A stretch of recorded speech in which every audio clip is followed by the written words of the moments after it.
Épisode numéro 20 du podcast de Passion MLB, Charles-Alexis Brisebois à l'animation. Comme à toutes les semaines, merci beaucoup d'être là à ceux qui nous écoutent en live sur Facebook, sur X et sur YouTube. Merci à ceux qui nous écouteront après l'enregistrement là, sur toutes les bonnes plateformes de podcast.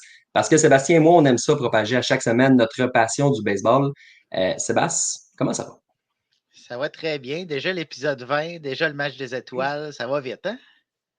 Ouais, on est rendu à mi-saison. On dirait qu'on commençait, là, déjà, on était au camp d'entraînement, puis nous voilà rendus à cette pause de mi-saison qui comprend évidemment le match des étoiles, le concours de coups de circuit, mais aussi le repêchage du baseball majeur, qui est peut-être un petit peu moins populaire que celui de d'autres sports, un peu moins médiatisé, surtout là, en termes de hockey, celui au Québec, évidemment, là, c'est assez différent, mais quand même, on voulait prendre le temps d'en parler cette semaine. Et Sébastien, qui de mieux placé qu'un recruteur du baseball majeur pour venir nous accompagner dans ce show-là. Donc, on a avec nous Jasmin Roy, qui est recruteur chez les Blue Jays de Toronto. Salut Jasmin, comment ça va? Salut les gars, ça va super bien. On est content de t'avoir à ce moment-ci de l'année. Là, on imagine là, que tu es un gars occupé en général, mais surtout à ce temps-ci, là, ça doit être une période assez faste là, avec le repêchage là, qui arrive dans 3 jours quand même. Ouais, c'est ça. Ben écoute, de mon côté, c'est sûr qu'on est dans le dernier droit, mais aussi près que ça, là, les rapports sont rentrés, donc là, on est plus dans l'attente, là, puis on a bien hâte que ça arrive, là. On voulait te parler un peu avant de jaser du repêchage de la saison des Blue Jays de Toronto. Mais avant de rentrer dans la saison, il y avait quand même Ça fait un petit moment qu'on s'est parlé. Là, tu sais, on s'était parlé là, quelques fois là, dans le cadre de l'émission Passion MLB, la BPM Sport, mais pas dans le cadre du podcast. Donc, on s'était pas jasé là, de la fameuse situation Shohei Ohtani là, qui avait tant fait jaser là, chez les Blue Jays l'hiver passé. Puis moi, je me demandais, il faut que je te pose la question. Comment tu as vécu ça, cette situation-là? T'étais-tu comme toutes nous autres à être sur Twitter puis à défiler aux 2 secondes? Tu passais-tu 1000 appels pour essayer de voir si c'était vrai ou pas Ouais. à Toronto? Là? Comment tu as vécu ça? Écoute, quelle émotion. Écoute, moi, j'ai jamais vraiment cru à Shohei Ohtani. Tu sais, on avait couru après, on l'avait vraiment été agressif avec des approches avant qu'il arrive aux États-Unis. Puis c'était clair à ce moment-là qu'il voulait rester sur la côte ouest. Hein. Tu sais, c'est un gars qui vient de la famille du Japon. Il est en train de se construire une maison à Hawaï. Fait que ça a été vraiment long avant que j'embarque d'y croire vraiment. Mais je dois t'avouer que la journée même, quand là, on voyait des séquences de Shohei à Toronto, à l'aéroport, ben là, j'ai commencé à faire des appels, puis là, tout le monde me disait, écoute, puis le monde embarquait aussi, même avec les Blue Jays, là, mes collègues, qui disaient, il y a personne qui en a entendu parler, on le savait pas et tout ça. Fait que ça a été long avant que j'y croie, mais j'y ai cru un petit peu, mais là, rapidement après ça, ça a été infirmé, puis il a choisi les Dodgers, mais on a été sérieux dans cette course-là, tu sais, puis il a vraiment considéré les Blue Jays, il a vraiment été très respectueux, il a fait ses devoirs. Je pense qu'en bout de ligne, la côte ouest a joué contre nous, là, puis c'est très attractif, mais de savoir qu'on était une équipe qui était finaliste avec les Dodgers, c'était excitant. Oui, ça a dû être quand même un gros high, puis après ça, on retombe un petit peu sur le plancher des vaches. Puis la suite des choses aussi, le début de la saison jusqu'à maintenant, ça c'est pas passé comme prévu, on pourrait dire. Est-ce que tu penses que là, maintenant, il est trop tard pour les Jays de faire changer le vent de côté ou on a encore une petite chance? Écoute, je me plais à dire là, que c'est à la fin de la soirée qu'on reconnaît les bons danseurs, mais là, il faudrait vraiment qu'on commence à danser parce que il se fait tard de plus en plus. Tu m'aurais posé la question il y a 3 semaines, Sébastien, je t'aurais dit on est encore à 6 matchs d'une place dans les séries. Là, depuis ce temps-là, on a eu une séquence de défaites. On approche plus du 10 matchs la dernière fois que j'avais regardé. Fait que là, il commence à nous manquer de temps. Là, on va le voir à la date limite des transactions, mais c'est pas juste on est loin d'une place, on s'éloigne d'une place en série, c'est qu'il y a aussi beaucoup de clubs en avant de nous, là, fait que ça fait beaucoup de monde à battre avec le temps qui reste. La saison de baseball, c'est un marathon, mais ça va nous prendrait vraiment une séquence exceptionnelle. On croit quand même aux joueurs qu'on a actuellement, puis on n'est pas loin. Il y a tellement eu de déceptions depuis le début de l'année. Là, on voit que Springer commence à embarquer. Il y a quelques joueurs qui ont pris une meilleure séquence. Bichette, avant sa blessure, il avait commencé à reprendre le rythme aussi. Fait qu'on ne sait jamais. On ne veut pas démissionner tout de suite, mais la côte est abrupte. On a vu aujourd'hui là, que Kevin Kiermaier a été placé au ballottage révocable, donc on offre la possibilité aux autres équipes d'aller le chercher. Sinon, évidemment, il y aura possibilité peut-être de l'échanger. On parle de plus en plus de joueurs de location qui pourraient être échangés d'ici la date limite, mais que les joueurs en vue de 2025 qui sont encore sous contrôle, sous le contrôle, pourraient rester à Toronto. Toi, comment tu vois ça? Penses-tu qu'il faut vraiment juste échanger les joueurs de location? Est-ce que c'est jusqu'à quel point on en discute en ce moment là dans l'organisation? Ah, écoute, je suis pas au fait des discussions au niveau de la direction, des dernières discussions des dernières semaines. Là, nous, on était surtout concentrés sur le repêchage. Mais considérant le travail des dernières années, puis toute la direction qui avait été prise dans les dernières années, c'était vraiment de faire confiance à ce groupe de joueurs-là. Les Bichette, les Guerrero, les Jensen, ceux qui ont gagné dans le 2A il y a quelques années. Là. Et là, on a ajouté à ça les agents libres, les agents autonomes dans les dernières années, les Gosman, Springer, Kikuchi. Donc, je pense vraiment qu'on a un noyau assez solide pour... oui, on a une mauvaise saison cette année, mais dépendamment de comment on va la finir, je pense qu'on va plus... S'il y a des transactions, j'ai vraiment l'impression que ça va être pour rendre un club 2025 vraiment supérieur à celui de cette année, mais pas de partir dans une grande reconstruction là, comme on a déjà vécu par le passé. Je pense que le noyau est solide, puis les lanceurs qu'on a sur le monticule sont intéressants aussi encore pour quelques années. Tu sais, les Berrios, Gosman, Bassett, ils s'en vont pas nulle part. Ça serait un peu ridicule là, de faire une vente de feu comme on a déjà vécu avec les Expos. Là. Donc, je pense que c'est plus les joueurs de location qui pourraient partir, les joueurs qui sont en fin de contrat, pour aller chercher des actifs pour nous améliorer, mais pour être compétitifs dès 2025. Là. Puis dans un scénario de la sorte, est-ce que si on échange des joueurs de location, oui, on va vouloir avoir des actifs pour l'an prochain, mais peut-être qu'il va y avoir des prospects qui vont être impliqués. Est-ce que dans une situation comme ça, tu as un rôle à jouer? Est-ce que tu es impliqué à un certain niveau pour certains prospects? Oui, c'est sûr que dans les dernières années, nous, on les a vu jouer, les prospects, on a fait des rapports sur eux avant qu'ils rentrent dans le système. À l'occasion, là, je remplis toujours des rapports aussi pour quand je vais voir des parties dans les mineurs, des autres équipes et tout ça. Là, donc, mon rôle n'est pas d'être un pro scout, comme on appelle, mais dès que je vois des joueurs ou même les capitales, la semaine prochaine, je vais être au match des étoiles de la Frontier League. Fait qu'on donne tout le temps de l'information dans nos systèmes, puis ça se peut qu'on nous appelle. Si c'est un jeune qui est du Québec qui est dans une autre organisation, on va me donner un coup de fil pour avoir mon avis. Donc, oui, je pourrais être impliqué éventuellement, mais je pense que dans les dernières années, on a aussi fait des échanges avec beaucoup de prospects, nous donner des prospects pour aller chercher des joueurs. Hein, quand on pense à Berrios, même Chapman, quand on est allé chercher, on a donné des premiers choix. Là, peut-être ça va être une occasion de renflouer un peu nos filiales avec des prospects des autres équipes en leur donnant leur tour là, un coup de main avec des joueurs pour la fin de la saison. Oui, c'est intéressant. Puis on ne s'attend pas nécessairement à ce que Beau Bichette, Vladimir Guerrero soient échangés. Mais est-ce que tu penses qu'il pourrait rester à long terme avec les Blue Jays? Est-ce que tu penses qu'il y aurait un contrat à long terme qui pourrait être signé avant qu'il tombe joueur autonome? Ben, ça serait un changement de cap, en tout cas, s'il quitte. Comme je disais tantôt, on croit en ces joueurs-là. On l'a vu dans les dernières années. Hein. Ohtani, c'était pas garanti qu'il s'en venait chez nous. Springer, il a fallu qu'on ajoute une année à 25 millions. Il a fallu qu'on paye un peu plus cher pour être sûr de l'avoir. Fait que quand on a des joueurs comme ça dans notre organisation, là, on veut pas s'en départir. Puis s'ils sont encore jeunes, donc si on peut les confirmer pour plusieurs années, ça va être un gain assurément. Là, c'est difficile d'avoir du talent dans le baseball majeur. Hein. Il y a tellement de joueurs, mais il y a tellement d'équipes, il y a tellement de compétitions que quand on réussit à former des jeunes à l'intérieur d'une culture, d'une organisation, mais on espère pouvoir les garder longtemps. Là. Donc, en tout cas, personnellement, c'est mon souhait. Si jamais ça achoppe, ça va être difficile de trouver des joueurs pour les remplacer de ce calibre-là. Mais c'est quelque chose qui peut arriver, puis j'ai confiance qu'on va être créatif pour les remplacer. Là, mais j'ai l'impression que le plan de match est de continuer à bâtir avec ces jeunes-là. Dernière petite question sur l'équipe en tant que telle avant de passer à la partie repêchage de l'entrevue. On regarde dans les ligues mineures, là, c'est plus difficile cette année en termes de blessures. Là. Il y a beaucoup de jeunes lanceurs qui se sont blessés. Il y a évidemment la situation Elvis Martinez qui a été suspendu pour dopage. Le nom qui me vient en tête, c'est Ricky Tideman qui a un talent exceptionnel, mais qui est vraiment incapable de rester en santé. Quelle évaluation tu fais du bassin de jeunes? Jusqu'à quel point tu penses qu'il faut que ce soit renfloué là, de façon intense ou tu fais confiance à aux jeunes qui sont en place en ce moment? Ouais, ben écoute, on regarde Horwitz qui vient d'arriver au deuxième but, qui a une bonne saison. Martinez qui avait une excellente saison avant d'arriver. On n'est pas Addison Bagger qui vient de retourner, qui performe bien à Buffalo. Je pense qu'on a des bons jeunes qui montent. C'est sûr que il y a quelques années, on a vraiment eu une grande vague là, avec Bichette et Guerrero. On n'est peut-être pas à ce niveau-là.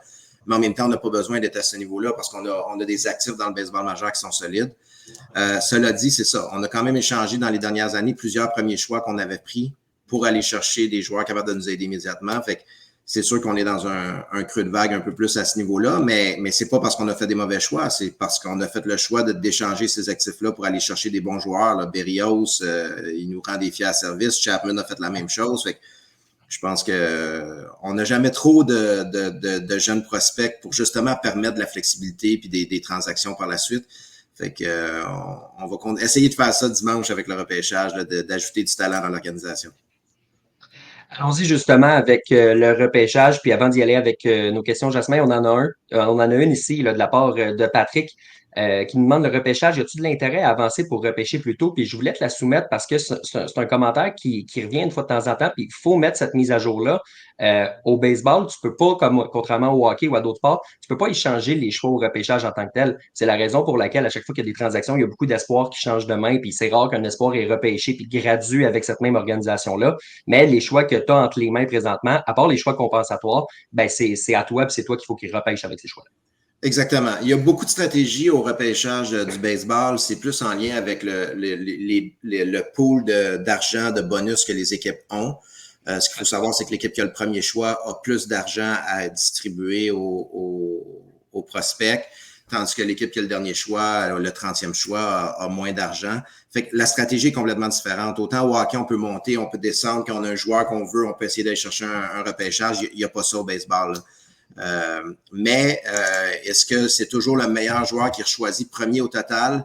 Ben, la réponse est non, parce que des fois, oui, quand on a un joueur générationnel comme Paul Skenes de l'année passée, qui est déjà avec les Pirates de Pittsburgh, c'est un choix qui est un premier choix, mais peut-être que les Pirates auraient pu dire, ben, on va prendre un autre joueur avec un bonus un peu moindre pour aller chercher des joueurs qui sont encore disponibles en deuxième, troisième ronde, puis leur offrir plus d'argent. Fait que c'est vraiment passionnant, mais c'est un peu plus compliqué à suivre là, quand on regarde le NBA, hockey, baseball, c'est une autre paire de manches. On a des jeunes du secondaire, on a des jeunes du collège, donc c'est pas la même réalité, là, des jeunes de 16, 18 ans, puis 22, 23 ans. Fait que c'est bien différent, mais effectivement, on peut pas échanger des choix de pêchage au baseball. Beaucoup de jeux de coulisses avec les jeunes pour savoir justement s'ils sont prêts à signer un genre de contrat ou non. Là, c'est assez différent, comme tu l'as dit, là, du monde du hockey. En entrevue avec Jasmin Roy, recruteur des Blue Jays de Toronto. Jasmin, tu l'as dit tantôt, là, en ce moment, là, tes rapports sont rendus à tes patrons en vue du repêchage, mais les dernières semaines, ça a eu l'air de quoi? Est-ce que c'était un gros blitz d'aller voir des gens un petit peu partout sur ton territoire? Est-ce que ça avait été déjà fait? Est-ce que c'était beaucoup de paperasse justement à remplir pour envoyer? C'était quoi tes dernières semaines par rapport au repêchage? Ouais, je te dirais, ben, pendant la saison commence vraiment au mois de février là, avec les saisons de collège. Ici au Canada, moi, je suis beaucoup l'équipe nationale junior, donc ils ont des camps d'entraînement à l'extérieur. Donc, au mois d'avril, j'étais en Floride pour une semaine à suivre cette équipe-là, dont il y avait quelques Québécois. Sont retournés en République dominicaine au mois de mai, donc j'ai fait le voyage en République dominicaine aussi.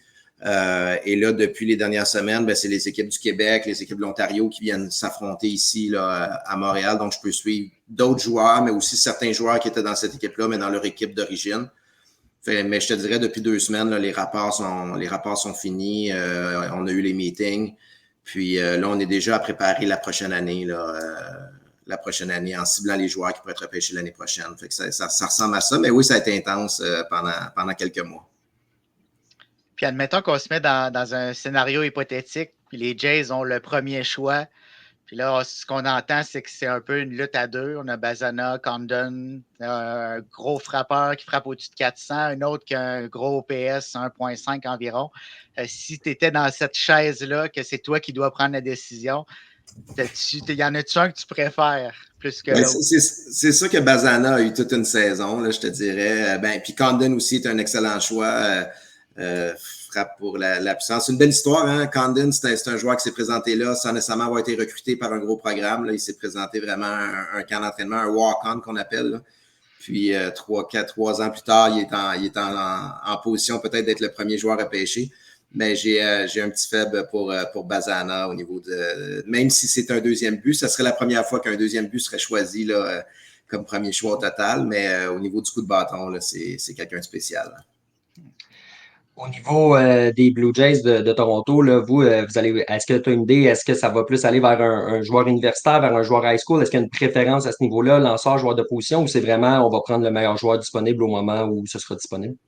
Ouais, c'est toujours on va prendre le meilleur joueur disponible, mais en même temps avec l'élément de signature. Tu sais, des fois, on peut prendre un joueur peut-être qu'on aime beaucoup, mais qui va accepter un peu moins d'argent pour être capable d'avoir un deuxième choix qui va peut-être être supérieur à ce qu'on aurait imaginé.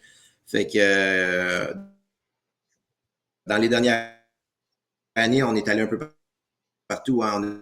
On a eu Manoa, on a eu les high school, les joueurs de high school dans les dernières années, là, Barriera, puis Nimala l'année passée. Fait que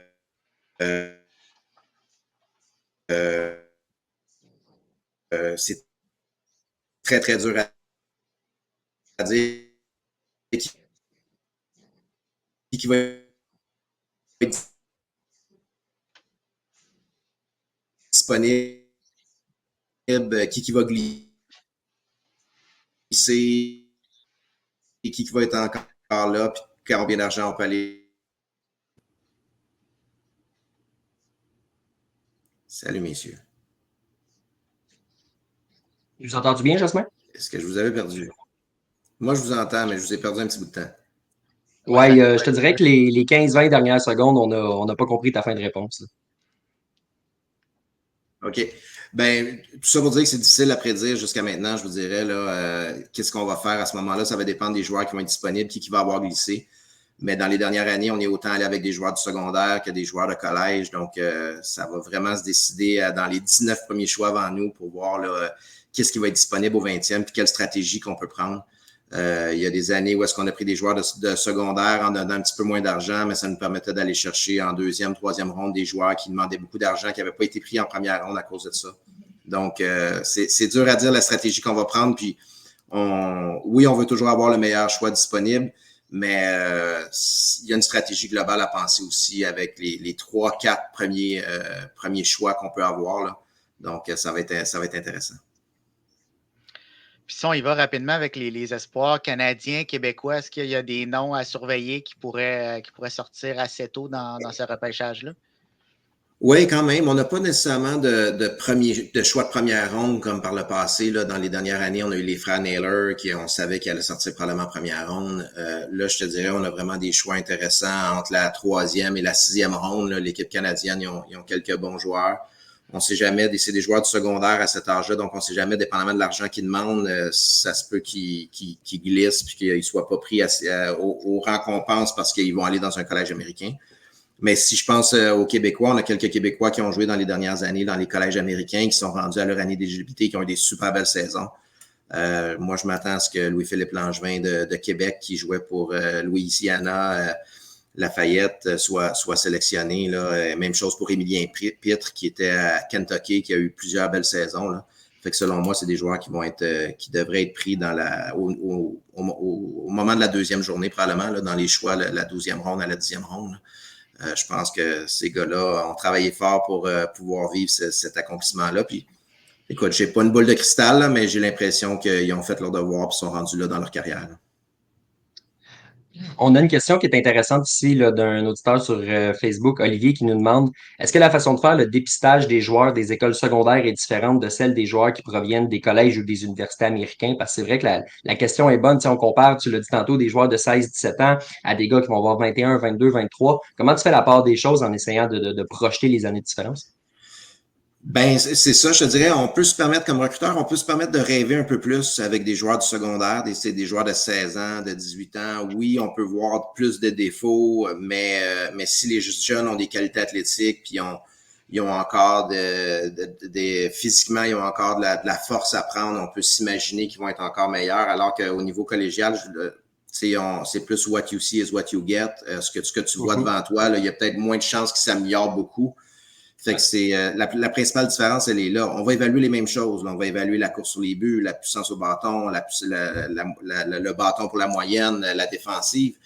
Mais on va se permettre de rêver un peu plus avec un joueur d'high school puis dire ben peut-être que lui, il y a des chances que si tout clique, il dépasse un joueur qui est déjà. Parce que c'est clair que le joueur collégial va être toujours meilleur qu'un joueur d'high school, mais il y a vraiment un potentiel où le joueur d'high school de l'école secondaire peut aller à un plus haut niveau. Fait que je te dirais, c'est plus, on va être un peu plus agressif dans la projection et dans l'amélioration possible, alors qu'un joueur de 22, 23 ans, mais la possibilité qu'il s'améliore encore plus est peut-être moindre qu'un joueur de secondaire. C'est les principales différences, je te dirais.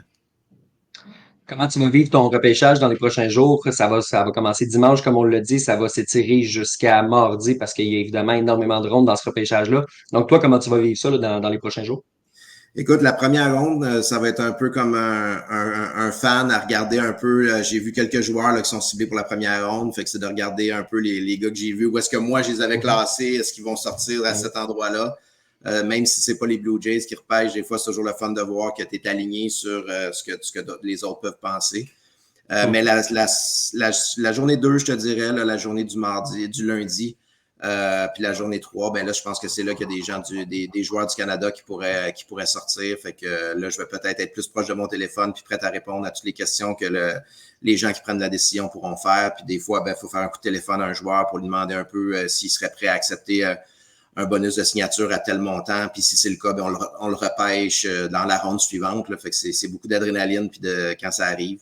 Fait que c'est d'être vraiment disponible lundi, mardi.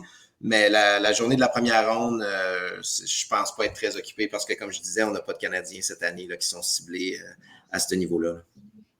Puis les journées d'après, les jeux de coulisses, ça va aller vite là, parce que tu vois les choix défiler, là, c'est pas le même rythme que la première ronde. Là. Ça repêche excessivement rapidement parce qu'à un moment donné, sur 40 rondes, tu peux pas que ça s'étire non plus.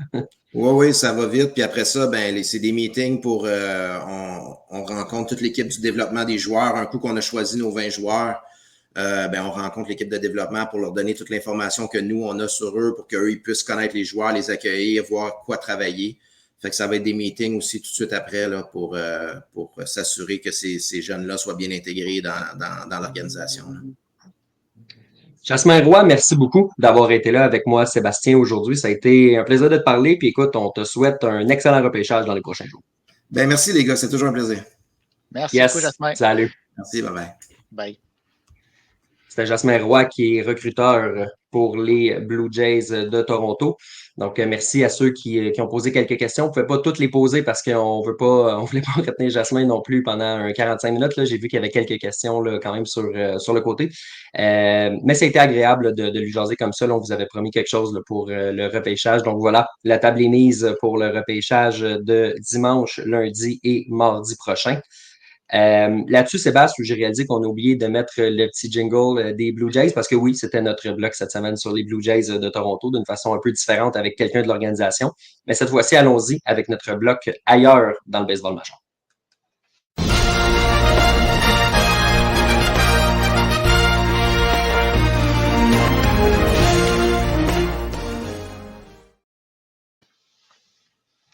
Sébastien, on va jaser d'un joueur dont Jasmin a discuté d'ailleurs dans les 20 premières minutes. Parlons un peu de Paul Skeens. Paul Skeens qui est devenu le premier choix au total à être au match des étoiles l'année d'après. Tu sais, dans une ligue où ça prend 3 ans à peu près avant d'arriver, puis un peu de temps avant de commencer à dominer. C'est vraiment un exploit qui est quand même quelque chose. Paul Skeens qui est une machine présentement sur le terrain, machine à marketing aussi. Là, à chaque fois qu'il y a un départ de Paul Skeens, ça fait énormément jaser. Et aujourd'hui, jeudi, le 11 juillet, ça n'a pas fait exception. Il a amené un match sans point ni coup sûr jusqu'en 7e manche. Là, la question, Sébastien, c'est plus de dire est-ce qu'il mérite sa place au match des étoiles. La question, c'est de se dire est-ce qu'il mérite d'être le lanceur partant au match des étoiles. Puis moi, j'ai envie de te dire oui, parce que tu sais quoi? Le match des étoiles, là, c'est pour les fans. Puis en ce moment, les fans, ils veulent voir qui? Mais ils veulent voir Paul Skeens. Exactement. Puis il y a la question aussi, est-ce qu'il méritait de finir son match en point de coup sûr? Ça, c'est un autre dossier parce qu'on l'a retiré, pas parce qu'il avait donné un coup sûr, mais parce que selon le feeling de l'entraîneur, c'était le moment. Ça, c'est une décision incroyable. Tu parlais des fans. Les fans veulent voir Paul Skeens réaliser un match en point de coup sûr à son année recrue. Mais là, moi puis toi, puis probablement toute la planète baseball, on pensait qu'il était sur un pitch count, qu'on voulait limiter son nombre de lancers, mais c'était même pas ça. C'était une décision purement baseball pour remporter le match. Donc, c'est un non-sens. Mais pour revenir à ta question, c'est exactement ça que les fans veulent voir en ce moment, c'est Paul Skeens. Chacun de ses départs, tous les projecteurs sont rivés sur Skeens. On veut voir ce qu'il va faire. Il est spectaculaire. Donc, oui, il mérite d'être le lanceur partant au match des étoiles, même s'il y a moins de départs que certains autres lanceurs. Il y a peut-être moins de départs, mais présentement, il est meilleur que ces autres lanceurs-là. Puis c'est lui qui donne le show présentement. C'est le lanceur le plus populaire présentement du baseball majeur. Tu n'as pas le choix de le placer là, selon moi. Puis en plus, ça tombe bien parce que là, on est jeudi. Il est capable d'aller lancer une manche lundi prochain, puis il va être capable de relancer vendredi ou samedi ou dimanche ou peu importe quand est-ce que tu voudras bien le ramener si tu es Derek Shelton. Puis de toute façon, tu en as parlé, il va être reposé. Il a juste lancé 7 manches aujourd'hui. Il a même pas passé le cap des sentiers. Écoute, moi, quand il a été retiré là, après 7 manches sans point ni coup sûr, je me suis dit, il y a un pitch count, c'est correct. Il n'a pas beaucoup lancé l'année passée. On ne veut pas trop augmenter son nombre de manches. Je comprends.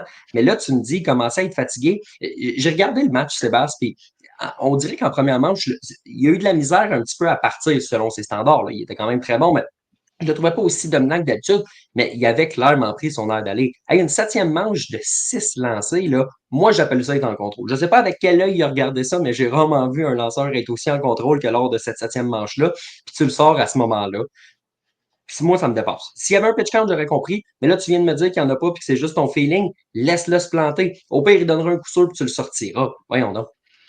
Mais là, plus qu'on en parle, je viens de trouver pourquoi il l'a sorti. C'est justement pour qu'il puisse lancer une manche comme partant au match des étoiles. Tout ça, c'était calculé. Puis Bravo. c'est ça le plan. Non, mais c'est sûr que le timing fait que tout est en place pour qu'il soit le partant. Il y a des lanceurs qui sont au match des étoiles, qui devraient lancer dimanche, donc qui ne seront pas disponibles pour lancer dans le match de mardi. Donc, je vois dans aucune situation je vois Paul Skeens ne pas être le partant de ce match-là. Il doit l'être pour débuter la rencontre mardi. Denis qui nous mentionne que c'était une décision stupide de le retirer. D'accord avec toi là-dessus, Denis. Et Guillaume qui nous dit qu'il faut profiter de Skeens parce qu'éventuellement, ce sera malheureusement un Tommy John. Très possible à la vélocité avec laquelle il lance. Évidemment, on sait que c'est la norme aujourd'hui de voir des lanceurs de ce calibre-là subir des opérations au coude. Donc, c'est très possible, malheureusement. Sébastien, un petit mot sur les Yankees qui vont, écoute, ça va super bien, là, tu sais, c'est victoire par-dessus victoire chez les Yankees de New York. Sans joke, Ben Rice. Il sort d'où, lui, hein? Je sais pas. Mais lui, quand on parle de saisir sa chance, là, c'est exactement ce que Ben Rice est en train de faire. On a Anthony Rizzo qui est sur la liste des blessés. Puis là, on a amené Ben Rice dans cette situation-là. Ben Rice qui est un receveur à la base, qu'on a placé au premier coussin. Et il fait le travail. C'est sûr que défensivement, c'est pas Anthony Rizzo. On le sait. Et c'est normal, il est en train de s'adapter à une nouvelle position. Mais au bâton, c'est vraiment impressionnant au point qu'il était rendu le premier frappeur des Yankees dans cet alignement offensif-là. Dans les derniers matchs, c'est Verdugo qui a pris ce rôle-là, mais quand même, il a joué quelques matchs dans le rôle de premier frappeur des Yankees de New York, c'est pas rien. Puis c'est lui qui donnait le ton à cet alignement-là. Ça aussi, c'est pas rien. De frapper devant Juan Soto, Aaron Judge, il y a une pression qui vient avec ça et lui, la pression ne semble pas vraiment l'affecter. Il répond présent. Est-ce que ça va durer? on peut en douter. Ça n'empêche pas que c'est un excellent frappeur. Sur le long terme, on sait ce qu'il est capable de donner, mais présentement, c'est tout simplement extraordinaire ce qui met au tableau. Tu sais, dans un alignement où, ben écoute, Aaron Judge est Aaron Judge, là, ça va. Juan Soto est capable de frapper, ça va. Mais sinon, tu sais, l'absence de Giancarlo Stanton se fait vraiment sentir présentement. Anthony Volpe ralentit, DJ LeMahieu a de la misère à prendre son air d'aller, Verdugo a ralenti, je peux t'en nommer 4-5 comme ça, Grisham qui a vraiment pas une saison extraordinaire comme joueur de banc, mais d'avoir un gars comme ça que tu te dis, ouais, ça nous fait comme ce que je vais appeler une troisième arme dans cet alignement offensif-là, ça peut faire la différence justement pour Aaron Boone qui se dit, OK, tu sais, j'ai au moins ce petit coussin-là pour respirer, même si c'est pas un grand coussin là, quand tu as juste trois gars qui frappent, mais au moins tu as ça en ce moment. T'sais. Ouais, puis il a sauvé un petit peu la dernière séquence dans le sens qu'il y a quelques victoires qui sont directement dues aux performances de Ben Rice qu'on n'aurait pas eues sur une séquence où c'est atroce, où on accumule les défaites. Donc, imaginez-vous cette séquence qui aurait été encore pire que celle qu'on a présentement chez les Yankees. Donc, Rice a un petit peu tenu le fort pendant ce temps-là, même si c'est encore très difficile. Puis on en a parlé en début de saison, les vétérans chez les Blue Jays de Toronto devaient se lever. Il y en a quelques-uns qui l'ont fait. C'est la même chose chez les Yankees. Les vétérans, les Verdugo, les Gleyber Torres doivent se lever. DJ LeMahieu, on veut qu'il se lève, mais on le sait qu'il n'est pas à 100%. On sait que ça ne fonctionne pas comme il voudrait. On sent la frustration dans son jeu. Mais il y a certains joueurs dans ce vestiaire-là qui doivent se lever jusqu'au retour des blessés qui font très mal. Mais ça met le doigt sur le bobo à New York. On a un manque de profondeur à l'offensive, puis on devra l'adresser dans les prochaines semaines. Sinon, ce manque de profondeur-là, soit que les Yankees vont glisser, ne feront pas les séries éliminatoires, mais s'ils réussissent quand même à s'y rendre grâce à leur début de saison, bien là, rendu en séries éliminatoires contre d'excellents lanceurs, on ne pourra pas gagner les matchs 2-1 tout le temps puis mettre la pression sur la rotation partante, ça ne fonctionnera pas. Non, puis ils sont aussi bien de se lever quand même parce que si tu réussis à re-signer Juan Soto l'an prochain, ça va être au coût d'un peu plus de profondeur quand même parce que Juan Soto, s'il revient, ça va être avec une augmentation salariale. Puis si tu perds Juan Soto, ben tu perds Juan Soto. Fait que c'est assez, ça s'explique quand même seul. Fait qu'il faut que tu profites de la fenêtre où Juan Soto est sous le contrôle de l'équipe présentement et qui n'a pas encore eu accès à l'autonomie complète. Donc, tu n'as pas le choix là, de profiter de cette fenêtre-là. Sébastien. Gunnar Anderson, Alec Bohm, Pete Alonso, Bobby Witt Jr., Marcel Osuna, José Ramirez, Adolis Garcia, Teoscar Hernandez. Ce sont les 8 participants pour le concours de circuit. Il n'y a pas d'Aaron Judge, il n'y a pas de Vladimir Guerrero Jr., il n'y a pas de Shohei Ohtani. Ça demeure quand même, c'est quand même pas une vilaine cuvée. Puis moi, je vais t'avouer, j'ai quand même hâte de voir qui de Anderson ou Witt Jr. va avoir le dessus l'un sur l'autre. Parce que c'est deux arrêts courts qui, par la force des choses, sont excessivement comparés l'un à l'autre. Je pense que ça peut donner un beau concours, tout ça. Oui, puis ça va être une petite vengeance. Il y en a un qui est partant au match des étoiles, l'autre qui est réserviste. Fait que peut-être qu'on va vouloir se venger du côté de Bobby Witt Jr. Fait qu'on a la bataille des jeunes, on a aussi la bataille des vétérans. Pete Alonso qui va vouloir remporter la compétition pour une troisième fois, pourrait rejoindre Ken Griffey Jr. à ce chapitre-là. Donc, on a plusieurs petites histoires à suivre qui font que la semaine passée, on se disait, on a hâte de voir les noms. On veut savoir qui va participer à cette compétition-là, mais ça a déboulé dans les derniers jours. Puis on n'est pas vraiment déçus. Oui, on n'a pas les gros noms du baseball majeur, mais on a d'excellents frappeurs. Puis il ne faut pas sous-estimer José Ramirez, qui est un joueur tellement complet. Puis de le voir dans ce genre de compétition-là, il pourrait donner tout un spectacle.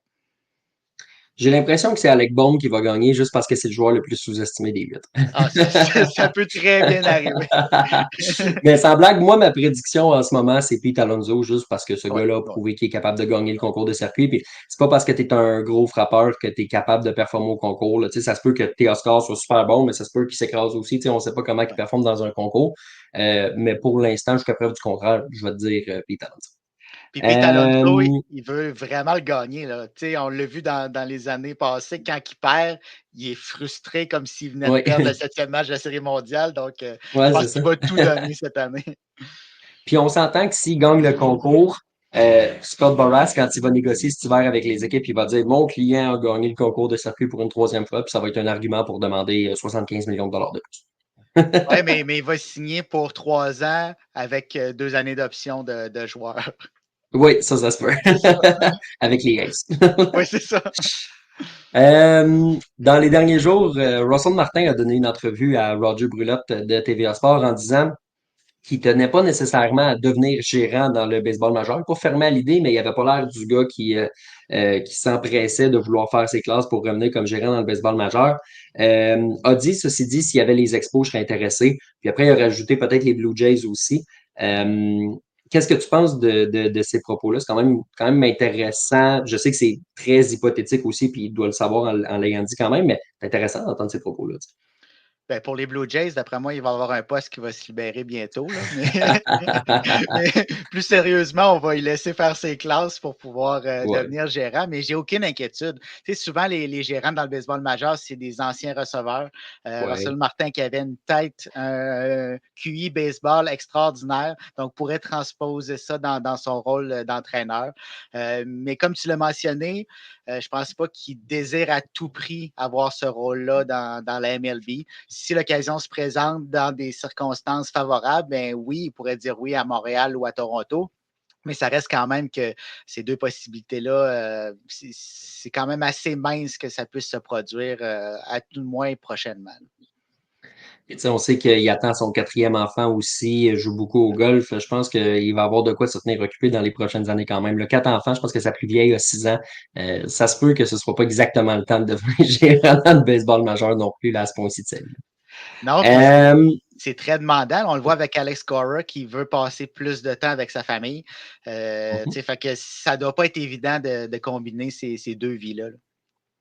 Regarde Greg Console qui pensait prendre peut-être une année off, finalement a décidé de signer Ouais. un contrat record avec les Cubs de Chicago, mais il y a pensé, puis il y avait même une option peut-être que les Brewers auraient pu y laisser un an puis le ramener en 2025. Tu sais, c'est exigeant être gérant parce que non, t'as pas à jouer, puis non, t'as pas à subir tous les petits bobos quand t'es coach, à part quand t'es coach au troisième but des Blue Jays peut-être. Là.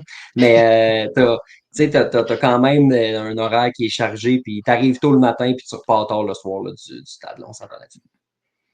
Avant de passer au bloc de questions, là, j'en vois déjà quelques-unes là, dans la section commentaires. Je voulais qu'on parle un petit peu des Rays de Tampa Bay. Les Rays, c'est sorti cette semaine. Tu en as pondu un article sur le passionmlb.com. Quand Aaron Judge était agent libre, on savait que les Yankees étaient là, évidemment. On savait que les Giants étaient là. On a appris que les Padres étaient là. Et les Rays ont fait une offre de 300 millions de dollars sur 10 ans. Euh, j'ai envie de dire que ça aurait été un peu une offre des Yankees aussi, parce que d'après moi, la famille Steinbrenner a envoyé une coupe de millions de dollars en partage de revenus du côté de Tampa Bay. Mais tu sais, pour tous ceux qui disent ah ben les petits marchés peuvent pas se payer de joueurs, Aaron Judge a eu une offre comme ça. Freddie Freeman s'était fait offrir 150 millions de dollars aussi. Il avait signé à 162. Fait que c'était pas une grosse différence là, entre l'offre des Dodgers et l'offre des Rays de Tampa Bay. Moi, j'ai l'impression que sans trop faire de bruit, les Rays sont sur le marché des agents libres pas mal plus qu'on pense. Oui, ben dans ce cas-ci, c'est sûr que l'écart est un petit peu plus élevé parce que Ouais. c'était une année de plus que son contrat et plusieurs millions de plus. Là. Mais quand même, sont dans, j'allais dire tous les dossiers, mais peut-être pas. Ils sont Ouais. sur plusieurs dossiers. Puis c'est pas fou non plus. Tu sais, avec Aaron Judge, on savait qu'on allait rentrer dans notre argent. Peu importe, même si on lui donnait 300 millions, on allait rentabiliser cet argent-là. Judge et son épouse demeurent en Floride durant la saison morte. Fait qu'il y avait plusieurs éléments qui auraient pu faire que Judge aurait choisi les Rays. Par contre, il ne voulait pas se retrouver avec l'ennemi, si on peut dire. Il l'a dit lui-même, l'offre était respectable. Il était très content de l'avoir reçu. Par contre, il a passé toute sa carrière à planifier des matchs contre les Rays. Donc, il ne se voyait pas aller de l'autre côté puis affronter ses anciens coéquipiers non plus. Mais les Rays ont tenté le coup, puis ils risquent de le faire dans les prochaines années aussi. T'sais, on n'a pas une mauvaise formation. Oui, ça ne va pas très bien cette année, mais il reste qu'on a des blessés dans la rotation partante qui font très mal. Puis on a un bon noyau dans cette équipe-là. On risque peut-être de vendre certaines pièces, mais si on va en chercher une grosse pour l'an prochain, mais ça peut changer le visage de cette franchise-là. Puis, honnêtement, c'était pas fou comme offre. Puis, peut-être qu'à un moment donné, ils n'ont pas continué de surenchérir, mais le 300 millions de dollars, il est peut-être pas survenu au moment où les Yankees ont donné 360 parce que les Yankees ont ajouté la dernière année à la dernière seconde. Fait que, peut-être que c'était un petit peu plus tôt dans le processus puis que les Yankees étaient à 300 aussi. Ça se peut. Puis, ce qui est pas fou de l'offre aussi, plus j'y pense, les Yankees s'entraînent à Tampa Bay. Aaron Judge, durant la saison morte, il habite pas en Californie, il habite à Tampa Bay. Fait que, tu sais, eux autres se sont dit, ben, gars, il habite déjà là, il aurait pas à déménager, il aurait le camp d'entraînement à Port Charlotte un mois et demi de temps, mais sinon, il pourrait passer à l'année, rester à Tampa Bay. Mais moi, l'impression que j'ai aussi, c'est que quand tu es Freddie Freeman, tu es Aaron Judge ou un joueur comme ça, tu te dis, si je signe à Los Angeles, je finis mon contrat à Los Angeles. Si je signe à New York, je finis mon contrat à New York. Si je signe à Tampa Bay, je finis mon contrat pas à Tampa Bay. Fait que ça doit être forcément, même si tu te négocies une belle clause de non-échange puis que tu peux être échangé où tu veux, mais tu le sais que tu vas être échangé puis il va falloir que tu déracines ta famille. Puis c'est probablement ça aussi, ultimement, qui fait la différence parce que tu te dis, c'est beau là, mais dans 5 ans, ils vont pouvoir me payer par. Oui, c'est un bon point que tu amènes. Puis comme Judge l'a dit lui-même, l'offre était respectable. Puis elle était plus respectable que la première offre des Yankees, Ouais. qui au départ, avait offert à Aaron Judge, qui avait dans leur rang beaucoup moins d'argent que les Rays ont offert. Donc, c'était Ben une oui. belle tentative. Ils ont tout donné ce qu'ils pouvaient lui donner. Puis là, ça reste au joueur de décider selon sa situation personnelle, sa famille, puis son désir de où il veut jouer dans le baseball majeur. De toute façon, pour l'instant, Aaron Judge est sous contrat pour encore plusieurs saisons, pour 7 saisons et demie là, du côté de New York, devrait terminer sa carrière là. Donc, c'est un débat qu'on ne pourra plus avoir. Aaron Judge est ce qu'on appelle un Yankees. Je vois ton beau petit sourire, là, t'as l'air con. Le capitaine. Ouais, je te blâme pas.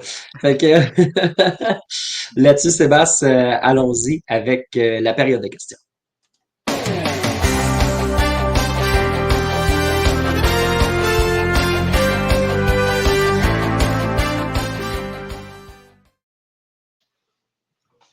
Restons dans le thème des Rays de Tampa Bay. Patrick Boivin qui nous demande Wander Franco. Advenant qu'il serait déclaré non coupable, pensez-vous qu'il pourrait revenir dans la MLB ou c'est terminé, peu importe le verdict? Patrick, je vais te répondre en un mot, puis je vais laisser Sébastien renchérir. Non. Je vais ajouter non. On a juste à penser à Trevor Bauer qui. Ouais. C'est pas une situation exactement pareille, mais Franco, là, c'est des accusations. Il va avoir un procès. Ça va être difficile qu'il ne soit pas reconnu coupable en République dominicaine. Peut-être qu'au final, ça va être l'issue, mais il y a déjà trop de dommages qui ont été faits pour sa situation. Puis c'est quasi impossible qu'il puisse revenir avec n'importe quelle formation du baseball majeur. Je sais qu'il y a un contrat d'encore presque une dizaine d'années, Patrick. Ceci étant dit, s'il n'est pas reconnu coupable, les Rays vont trouver une façon, avec tout ce qui s'est dit sur lui, puis avec toutes les accusations qui ont été portées, ils vont trouver une façon de casser le contrat. Je peux pas te dire exactement comment, là, je suis pas un avocat de formation. Ceci étant dit, je suis persuadé que les avocats à Tampa Bay, ils travaillent à temps double puis à temps triple pour essayer de trouver toutes les solutions possibles, advenant le cas où Franco ne serait pas coupable. Mais j'ai l'impression que de ce côté-là, ses chances sont minces de toute façon. Là, mais je vais te le dire, Wander Franco a joué son dernier match dans le baseball majeur. Là, j'en suis à peu près persuadé. Je pense que même le travail est déjà fait. Là. Les avocats ne travaillent plus sur ce dossier-là. Il est déjà réglé. Si jamais Franco est reconnu non coupable, on a déjà les éléments en place pour casser son contrat. Oui, en effet, c'est un bon point. Question de la part de Martin qui nous demande Tim Mesa peut-il se relancer avec les Yankees? Je te soulève la question, Sébastien. Est-ce qu'il peut? Oui. Est-ce qu'il va le faire? Ça, c'est une autre paire de manches. À New York, la bonne nouvelle, c'est qu'on travaille très bien avec les releveurs. Ça a toujours été une force chez les Yankees dans les dernières années. Matt Blake fait un travail extraordinaire avec les lanceurs de cette organisation-là. Mais Mesa, il part de loin, là, par contre. Donc, on va avoir beaucoup de travail à faire. Une autre bonne nouvelle, c'est que le risque n'est pas grand. On a pris ce risque-là. On va essayer de travailler avec lui pour le relancer, essayer de retrouver le Mesa des belles années. Mais ça ne sera pas pour tout de suite. Moi, j'ai l'impression que oui, il peut.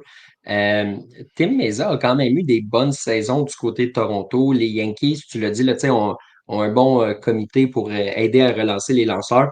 Je te dis pas nécessairement qu'il va devenir un releveur étoile, là, mais bien encadré dans un bon enclos de relève, en commençant dans les ligues mineures, en retrouvant ses repères, je pense qu'il peut devenir une pièce intéressante. C'est un gars, par la force des choses, qui a de l'expérience en séries éliminatoires avec les trois parcours des Blue Jays au cours des dernières années. Donc, c'est vraiment pas une vilaine signature, puis je pense qu'il pourrait finir par avoir un impact à ce niveau-là. On a une question ici, si je peux la retrouver. Oui, de la part d'Olivier, qui nous demande à l'aube de la date limite des transactions dans la MLB, quelles sont les équipes qui ont le plus de chances d'y aller all-in et quelles sont celles qui, à l'inverse, vont faire une vente de feu radicale, pour ne pas dire une grande liquidation. Pour ce qui est des grandes liquidations, Olivier, White Sox, Marlins, Rockies, Ace, Angels. C'est probablement les équipes qui ont le plus de chances. En fait, c'est pas tout le monde qui va nécessairement tout liquider parce que les Aces n'ont pas l'air partis pour échanger Mason Miller. Puis les Angels veulent peut-être échanger juste les joueurs de location. Les Rockies n'ont peut-être pas tant de trucs à échanger que ça. Donc, moi, je te dirais les Marlins, les White Sox. Si j'ai à cibler une équipe, je te dirais que les White Sox, c'est probablement l'équipe qui va être la plus en demande au niveau des joueurs à échanger. Les Blue Jays pourraient s'inviter dans cette course-là si jamais on décidait de mettre un petit peu tout le monde avec la pancarte à vendre. Mais je pense que ça va plus être au niveau des joueurs de location. Je ne sais pas si tu avais la même lecture de la situation, Sébastien, là, pour ce qui est des équipes qui vont vendre. Exactement. Les White Sox, on le sait, là, c'est déjà commencé, puis ça va se poursuivre. Les Marlins également, qui ont fait une transaction très hâtive dans la saison. Là, on commence à entendre parler de Josh Chisholm Jr. Donc, c'est sûr qu'on va vendre de ce côté-là. Maintenant, les formations qui vont y aller en ligne, j'ai vraiment hâte de voir parce que des fois, on a des jeunes équipes qui vont penser que l'année suivante, ça va être encore mieux, donc vont attendre. Si on se met, mettons, dans la peau des Diamondbacks de l'Arizona, si l'an dernier, il avait attendu en se disant que cette année, ça allait être mieux, il se serait mis un petit peu le doigt dans l'œil parce que ça ne va pas très bien. On ne sait pas ce que l'an prochain va nous réserver. Donc, des fois, on doit y aller. Si on a les éléments en place, qu'on pense qu'on a la formation pour gagner les grands honneurs, on doit y aller en ligne. Donc, j'ai vraiment hâte de voir quelles équipes vont y aller dans cette avenue-là. Puis, bien sûr, on pense aux Orioles de Baltimore. Est-ce que finalement, on va décider de mettre un petit peu tous nos œufs dans le même panier puis essayer de gagner dès cette année? Est-ce qu'un Jackson Holiday pourrait être transigé pour aller chercher un gros lanceur? Tout est possible. Ça se peut, tu sais, s'il a été proposé aux Pirates pour Jared Jones, ça se peut qu'il soit reproposé. Ceci dit, si sa valeur n'est pas à 100%, aucune chance que ce gars-là soit échangé. Là. Puis en ce moment, j'ai des doutes au niveau de sa valeur, mais d'après moi, il va être proposé. Je pense qu'on est peut-être rendu là du côté de Baltimore. J'ai l'impression que les Phillies, tu sais, Dave Dombrowski, là, ça fait une couple d'années qu'on dirait qu'il est ses freins un peu. Là. Moi, je pense qu'il a envie d'aller chercher un beau gros voltigeur. Moi, je pense qu'il a envie d'aller chercher Mason Miller. Je pense pas qu'il va réussir, mais je pense qu'il a bien envie d'aller chercher Mason Miller. Puis il y a un club aussi, là, je ne sais pas si tu connais les Dodgers. Ça a beaucoup dépensé durant la dernière saison morte. Permets-moi de te nommer leur rotation de la liste des blessés. Attention, la liste des blessés. Tyler Glasnow, Yoshinobu Yamamoto, ça va. Shohei Ohtani, excellent lanceur. Clayton Kershaw, membre du temple de la renommée en fenêtre. Walker Buehler, Dustin May, Tony Gonzalez, Emmett Sheehan, puis ils ont envoyé Bobby Miller dans le 3. Il n'est pas blessé, mais il est dans le 3. Fait que ça fait quand même du monde à la messe, je te dirais. Moi, j'ai l'impression que les Dodgers, ils vont avoir besoin de partants à un moment donné. Là. Ceux qui sont là, à un moment donné, c'est beau, James Paxton, là, mais c'est quand même bien James Paxton. Ça va être correct, là. Oui, c'est Non, ça. mais cette rotation partante de blessés a plus de profondeur que toutes les rotations partantes du baseball majeur. C'est Sans aucun doute. incroyable. C'est incroyable. C'est sûr qu'il y en a qui vont revenir au jeu, donc on va avoir certaines pièces en place pour les séries éliminatoires s'ils ne se reblessent pas par la suite, parce qu'on a certains bras qui sont fragiles dans cette rotation-là.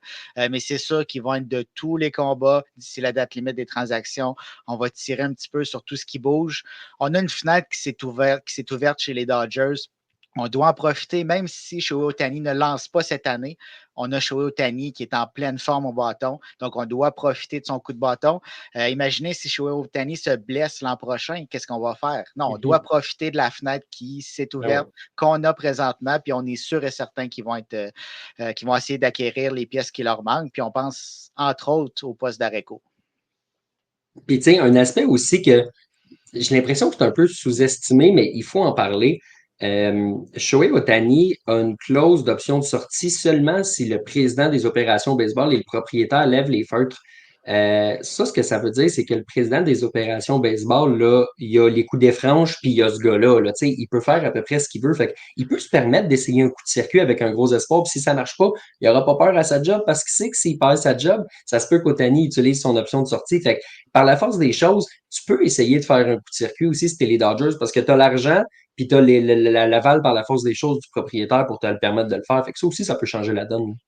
Oui, oui. Quand Shohei Ohtani a signé son contrat, il y a 2 emplois qui se sont solidifiés pour les 10 prochaines années, le sien puis celui du directeur des opérations baseball, parce qu'en aucune façon, à moins d'un hécatombe extrême chez les Dodgers, qui va perdre son emploi. Puis on le sait là, que oui, il y a les coups des franches au point de vue baseball sur le terrain, il y a les coups des franches au point de vue monétaire, financier.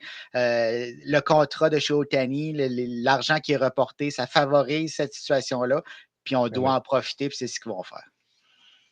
Puis, tu sais, il y a le propriétaire aussi, là, que s'il part, bon, il y a une option de sortie qui se déclenche, mais entre toi puis moi, là, tu payes Shohei Ohtani 2 millions de dollars, puis tu reportes l'argent. Là. Ce gars-là partira pas pour les 10 prochaines années. Là, oublie ça, là, il va pas laisser un autre gars le payer 2 millions, puis faire je sais pas combien de dizaines de millions de dollars par année sur son dos à vendre des chandails, puis des hot dogs, puis des produits dérivés au Japon. Là. C'est impossible, là. Impossible. Quel propriétaire quitterait les Dodgers de Los Angeles? Ben non, c'est ça. C'est ça. Oublie ça. Oublie ça. Euh, David qui nous demande, vous attendons jusqu'à quelle heure? Jusqu'à temps que les questions se terminent, mon cher, et pour l'instant, il en reste juste une dans la banque de questions. Donc, s'il y en a qui en a, s'il y en a qui en a, voilà, je vais finir par parler, ce serait le bon moment là, pour nous les soumettre. Commentaire ici d'Olivier, qui est survenu quand on parlait de Ben Rice. Je te la soumets, Sébastien. Maintenant, il faudra que les Yankees trouvent la version de Ben Rice au 3e but au sein de leur club des ligues mineures. Le renfort des mineurs, on s'attendait à ce qu'ils viennent potentiellement du champ éventuellement, tu sais, avec Jason Dominguez, bon, qui s'est blessé, Spencer Jones, et je pense pas que c'est cette année non plus qu'il va être rappelé nécessairement, mais c'est sûr que si ça venait du côté de l'avant-champ, ça pourrait aider un peu, là, mais j'ai pas mal plus l'impression que ça va être via transaction que ça va être réglé ce problème-là. Là. On s'ennuie de Josh Donaldson. Hein? Non, c'est pas vrai. Non, c'est non, c'est pas vrai. Mais les solutions à l'interne présentement ne sont justement pas des solutions. DJ LeMahieu, on l'a mentionné, n'est pas à 100%. Suadol Cabrera qui peut faire le travail, mais pas comme partant, ne doit pas le faire de façon régulière. Donc, oui, on doit adresser cette lacune-là sur le marché des transactions. Qu'est-ce qui va arriver? Au début, on pensait que peut-être Alex Bregman allait être disponible. Ça ne sera pas le cas parce qu'on s'attend à ce que les Astros soient acheteurs d'ici la date limite des transactions. Donc, on n'a pas beaucoup d'options à cette position-là. Il va falloir être créatif. Brian Cashman est quand même capable de trouver certaines perles, mais souvent, ça va être dans l'enclos de relève. Donc, là, devra le faire à l'avant-champ. Puis, tant qu'à régler le problème au 3e coussin, on a un autre problème au 2e but aussi, Gleyber Torres qui on le sait, va rester à New York jusqu'à la fin de la saison. Après ça, va devenir joueur autonome, mais il serait beaucoup mieux comme joueur de banc. Ça serait quand même une belle police d'assurance. Ce serait une belle profondeur, mais on doit trouver une solution à cette position-là aussi. Gleyber Torres, c'est pas ton préféré, hein? T'avais remarqué? Je sais pas, je prends un guess. Ouais, t'es pas mal dessus. OK. Je voulais juste être sûr, là, parce que des fois, tu caches bien ton jeu, tu sais, lui, les petits génies, tu sais, il y en a qui t'aiment bien, là, puis on dirait que je sentais pas cet amour-là à ton endroit vers ces gars-là. Celle-là, il n'est pas vraiment caché. Là. Non, ça, c'est un bon Non. point. Sébastien, merci beaucoup d'avoir été là encore une fois cette semaine avec moi. Toujours un plaisir de se jaser comme ça. Mais merci à toi, puis on remercie encore une fois Jasmin Roy d'avoir été avec nous en ouverture de show. C'était vraiment intéressant d'avoir un petit peu le inside là, chez les Jays. Absolument. Merci, merci à Jasmin. Merci aux auditeurs qui nous écoutent en live sur Facebook, sur Twitter et sur YouTube. Et pour ceux qui nous ont manqué ou qui ont manqué le début du show avec Jasmin, recruteur chez les Blue Jays de Toronto, où est-ce qu'on peut retrouver le show, Sébastien? Sur ces 3 mêmes plateformes, donc dans quelques minutes, on va mettre l'enregistrement de l'épisode, mais aussi sur toutes les plateformes de podcast. On est présent un petit peu partout. Et bien sûr, sur notre site internet passionmlb.com où les épisodes sont là depuis le début, mais également plusieurs articles sur l'actualité du baseball majeur. On vous rappelle qu'on approche la mi-saison, qu'on est pas mal en fait à la mi-saison au baseball majeur. Évidemment, il y a plus que 81 matchs de jouer par équipe, mais pour moi, la mi-saison, je veux dire la pause du match des étoiles. Les derniers matchs auront lieu dimanche. Le repêchage commencera dimanche, aura lieu jusqu'à mardi. Concours de circuit lundi, match des étoiles mardi, et par la suite, il n'y aura pas de match jusqu'au vendredi. Donc, l'épisode de la semaine prochaine, on en profitera pour revenir sur ces événements-là, sur le repêchage, sur le concours de circuit, le match des étoiles, la date limite qui s'en vient. On va être là, comme d'habitude, les jeudis à 20h. Donc, Sébastien, merci beaucoup d'avoir été là. Puis à tous les auditeurs, bien, on se retrouve la semaine prochaine. Salut.